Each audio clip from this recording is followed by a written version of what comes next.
Senate President Pro Tempore, mga kabrigada, suportado ang pag-schedule sa presentasyon ng articles of impeachment laban kay Vice President Sara Duterte.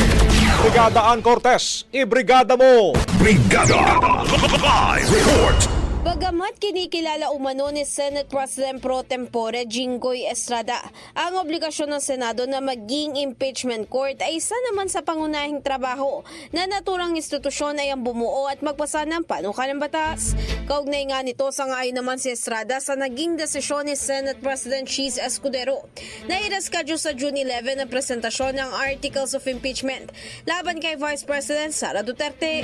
Sa sulat na ipinadala ni Escudero kay House Speaker Martin Romualdez, ay inilista naman niya ang 12 panukalang batas na kanilang target na ihabol bago nga matapos ang 19th Congress, kung saan kabilang na nga rito ang Anti-Pogo Act at E-Governance Act.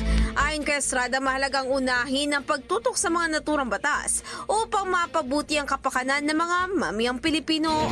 In the heart of changing lives, ako si Brigada Ann Cortez ng 105.1 Brigada News FM Manila, The Music News Authority. Brigada Balita Nation. Ang bahaging ito ay hatid sa atin ng Power Cell Salabat, ginhawa ng bawat nangangarap.